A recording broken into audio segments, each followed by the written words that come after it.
Olá, irmãos, graça e paz seja convosco. A lição de hoje, domingo, tem como título O dízimo equivale a um décimo. Isso foi instituído por Deus, irmãos, é interessante porque, levando em consideração que tudo provém de Deus, um exemplo, os dias da semana, Deus foi quem os instituiu. Ele nos deu 7 dias, de segunda ao sétimo. Porém, desses 7 dias que ele nos deu, ele pede um só. Deus nos deu tudo, 100%. Desses 100%, ele pede só 10%. Deus nos deu, irmãos, 24 horas. Seria interessante que pudéssemos também fazer a mesma coisa em relação ao dízimo, né? Separar para Deus 2 horas e 40. Deus nos deu saúde para usufruirmos, então ele pede uma parte de nossa saúde para a sua causa. Deus nos dá tudo e só pede uma parte. E, lamentavelmente, ainda assim, muitas vezes, nessa pequena parte que ele nos pede, que é para o nosso benefício, não é para o benefício de Deus, a gente ainda assim acaba se apropriando desse tempo para fazer uso para nós mesmos. Isso aqui é triste porque a gente esquece, na verdade, de quem é o doador, quem é aquele que dá todas as coisas. A gente, irmãos, não damos nada para Deus. Nós só devolvemos. E todas as vezes que retemos algo de Deus, estamos nos comportando como aquele que, na verdade, não tem contas a prestar. Como se fôssemos donos de nosso próprio negócio, dono de nossa própria vida, dono do nosso próprio tempo, dono dos nossos bens. E não somos assim. Aqui, equivalendo, fazendo a comparação de que o dízimo é a 10ª parte, nós falamos sobre isso na lição de ontem, quando falou que tudo que passar pela vara do bordão, no caso pelo bordão do pastor, e é interessante essa expressão aqui no texto do Levítico 27, verso 32, porque é dito que quando, alguns acreditam que na verdade, quando passava-se os animais, e ele contava de 1 até 10, 1, 2, 3, o décimo que passasse ali pela vara do pastor, aquele era como devolução de dízimo. É interessante. Aí você pensa assim, Abel, e se fosse um animal feio? Se fosse um animal diferenciado? O que quer que seja que aparecesse, era o 10º animal que era contado e era separado. Por isso que a expressão, tudo que passar pela vara do pastor ou pelo bordão do pastor. Eu acredito, irmãos, claramente, se essa instituição foi de Deus, com certeza o 10º não era feio, não era defeituoso, não era com nenhum tipo de problema físico. Deus jamais ia pedir que as sortes, embora fossem lançadas, viessem algo que não fosse conforme, porque se assim fosse, a gente trataria posteriormente os dízimos e ofertas como uma coisa qualquer. Deus não tem exigência em relação a isso. Deus pede o melhor para que nós tenhamos a consciência que dele recebemos sempre o melhor.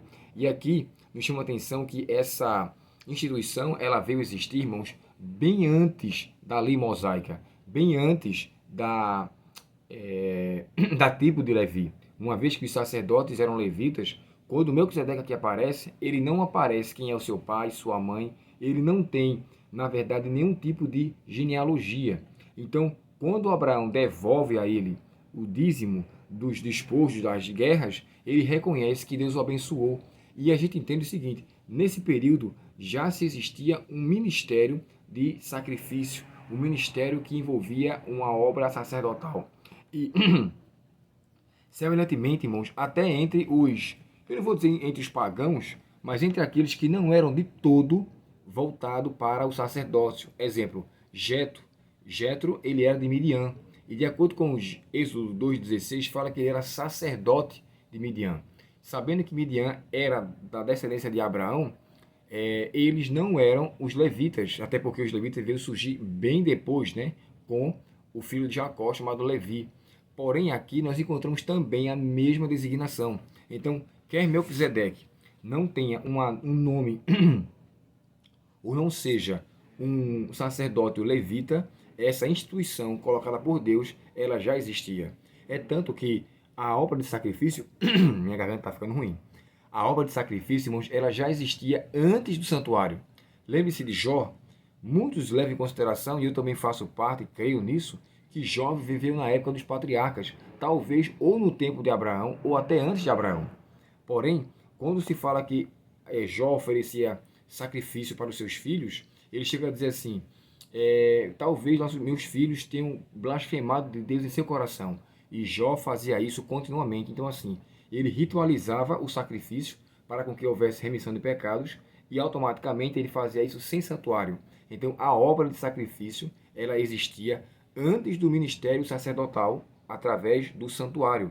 E aqui nós encontramos tanta devolução ou a fidelidade de Deus, a fidelidade do povo para com Deus antes do sacerdócio levita, porque de fato ele já existia. Por isso que Melquisedeque é chamado de rei de Salém ou rei de Xalém. Ele era tanto rei de justiça quanto rei da paz. E essa é uma atribuição muito propícia ao próprio Cristo, que é tanto justo quanto pacífico. Em outras palavras, justo e amoroso. Então, ele que nos criou sabe, na verdade, o que é que deve ser feito. O próprio Jacó, de acordo com Gênesis 28, quando ele está diante de Deus lá em Betel, e ele vê uma escada que aparece e os anjos sobem e descem, aí ele chega a dizer assim, realmente Deus está aqui, eu não sabia. Se o Senhor me abençoar, e se porventura eu for para a casa de meu pai e voltar em paz, tudo que o Senhor me der, certamente daria o dízimo. Veja que coisa interessante. Primeiro Deus abençoa, primeiro Deus fornece, e em seguida o homem corresponde. Aí então ele faz a parte que ele cabe. E é interessante, Deus sempre faz assim. Ele nos dá tudo e quer que através de tudo que ele nos dá, sejamos gratos diante dele e devolvemos a ele a 10ª parte que ele nos pede. Sejamos, irmãos, mordomos fiéis a Deus em tudo que ele nos pede. E tão somente assim viveremos em paz e saberemos desenvolver melhor nossa fé, a nossa espiritualidade, estaremos protegidos da cobiça, do egoísmo, da avareza, da arrogância, daquele senso de que as coisas são minhas, onde na verdade reconhecemos que tudo procede do nosso Pai Celestial. Vamos orar? Querido Pai Celestial, obrigado pela Tua palavra e obrigado pelos Teus conselhos. Nos ajuda a entender que a obra da devolução dos 10% é uma obra instituída pelo Senhor e que nós saibamos fazer parte deste Teu plano, devolvendo a parte que te pertence. Anima-nos, ó Pai, em nossa fidelidade e nos incentiva a sermos gratos por tudo que o Senhor nos confere. Nós pedimos essas bênçãos em nome de Jesus. Amém. Deus muito te abençoe. Tenha um ótimo domingo em sua presença e compartilhe nossos vídeos, curta, se inscreva e nos dê a bênção de propagar essa mensagem para muitos que ainda não conhecem. Deus abençoe você e até o nosso próximo estudo. Até logo.